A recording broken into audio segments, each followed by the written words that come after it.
maintenant, toujours la solution, comme je le dis, aux leaders de l'AES, je vais s'asseoir à tous nos frères, nos aînés panafricains. C'est nous le peuple de Dieu, c'est nous les Israélites. Il y a une situation qui est là, tout le monde doit être concerné. Comment est-ce qu'il faut faire? Moi, je propose, selon la parole de l'Éternel, je propose quoi? Qu'on jeûne, après la nouvelle année, du 18 au 19, nous rentrons dans la nouvelle année biblique. Le calendrier est défini par quoi? Le printemps. Le calendrier est défini par le printemps, la lune et le soleil. Nous rentrons dans une nouvelle année. Le premier jour, c'est un jour de fête. De 18 au 19, c'est un jour de fête. Vous observez, vous célébrez, vous glorifiez l'Éternel, vous partagez, vous lisez les préceptes. Mais déjà à partir du 20, on doit commencer par jeûner. On peut faire des jeûnes nationaux. Et nous invitons tous les leaders de l'AES. Nous invitons tous les leaders de l'AES. C'est comme ça que nous allons gagner sur eux. C'est comme ça que vous allez vaincre l'ennemi, nos ennemis. C'est comme ça que vous allez vaincre les traîtres, les esclaves de Salon. Ils seront mis à nu. Retournons vers l'Éternel. L'Éternel n'est pas mauvais. L'Éternel est doux, il est bon. C'est à cause de nos péchés qu'on souffre. Retournons. Au lieu de courir directement vers la France, non. Allons premièrement vers notre fondation. Allons premièrement vers l'Éternel, comme l'a fait nos amis. Allons. Ici dans Ezra, le chapitre 8, le verset 21 à 23. Là, au bord du canal d'Ahava, j'ai décidé que nous devions tous jeûner. Parce qu'il y avait une situation, un problème. En ce temps, nos aïeux étaient en esclavage. Ils étaient dans la captivité chez les Iraniens, dans le royaume, dans l'empire Mède-Perse, l'empire Mède-Perse, chez les Iraniens. Ils étaient. Mais le roi en ce temps, le roi de l'Iran, de l'empire Mède-Perse, il nous a permis de jeûner. Il nous a permis de jeûner. Il nous a permis de retourner. Mais qu'est-ce que nous avions fait? Les prophètes, Esdras, les prêtres, qu'est-ce qu'ils ont fait? Ils ont prié, ils ont jeûné. C'est ce que nous sommes en train de dire. Ce que nous disons, ce n'est pas compliqué. Le jeûne, c'est un pouvoir très très fort. Le jeûne et les prières, allons, on le lit. Vous-même, vous allez le constater. Ce ne c'est pas moi. Ezra, le chapitre 8, le verset 21 à 23. Là, au bord du canal d'Ahava, j'ai décidé que nous devions tous jeûner. On doit tous jeûner. Tout l'AES, tout le peuple, tous les leaders, personne ne doit manger. Jeûne à sec. Prions, demandons à Dieu de les renverser. Demandons à Dieu que sa volonté soit faite, et non la volonté de Patrice Talon, et non la volonté d'Emmanuel Macron, et non la volonté d'Alassane Ouattara à dos, ou bien la volonté de cette traite, de ces valets, ces vassaux, ces criminels qui sont à la tête de vos pays, que ce soit le Gabon, le Cameroun. Vous devez prier pour que Dieu renverse Paul Biya, pour que Dieu renverse les francs-maçons au Cameroun, les francs-maçons en Côte d'Ivoire, au Bénin, partout. Oui, vous devez prier, vous devez jeûner. Personne ne doit manger, n'amenez même pas les animaux au champ.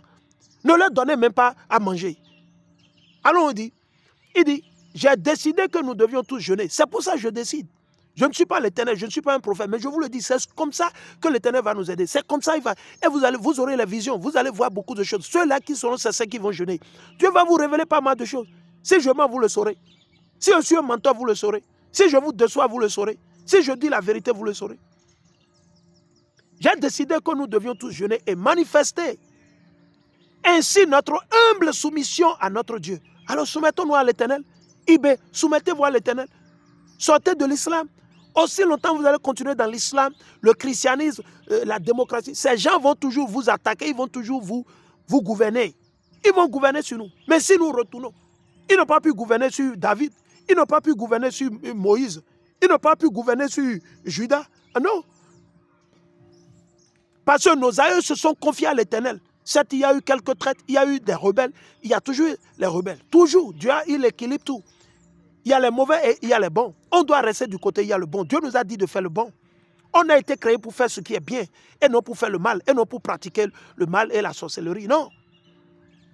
Il dit, manifestez ainsi notre soumission à notre Dieu, afin qu'il nous accorde un voyage paisible. Vous voyez, il voulait voyager parce que le roi Cyrus leur a dit, comme vous allez dans le premier chapitre, il leur a dit quoi? De rentrer, il a dit à nos aïeux qui étaient en esclavage en Iran, dans le royaume Mède-Perse, de retourner à Jérusalem. Quiconque veut n'a qu'à retourner pour aller aider et reconstruire le temple de notre Dieu, le temple de notre Dieu, le Dieu de nos aïeux. Cyrus ou Cercer ou Artaxerxès, c'est ce qu'il a dit. Il n'est pas comme Emmanuel Macron, qui n'a pas la crainte de Dieu, qui n'a pas la miséricorde. Il n'est pas comme Donald Trump, le bâtard qui n'a pas la crainte de Dieu. Il n'est pas comme ces faux juifs-là, qui prétendent être juifs, or ils ne sont pas. Révélation Apocalypse 2.9, Révélation Apocalypse 3.9. Zacharie 9, 6. Luc 21, 24. Mais Cyrus, Artaxerxès ou César, comment vous voulez l'appeler, il a donné l'ordre, il a signé, il a écrit, il a temporisé. Mais regardez ce que le prêtre il a fait. Esdras, il est de la tribu des Lévites. Qu'est-ce qu'il a fait? Il a consulté Dieu comment? En jeûnant, en s'infligeant. Et il a demandé à tout le peuple. Tout le peuple. Mais ce sont ces trucs. Faisons des actes devant les... Montrons à l'Éternel que nous sommes honnêtes et sincères. Arrêtons l'hypocrisie. Trop, c'est trop. Il dit, ainsi notre humble soumission à notre Dieu, afin qu'il nous accorde un voyage paisible. Vous avez vu, non? Alors Dieu lui a accordé un voyage paisible. Dieu lui a accordé un voyage paisible.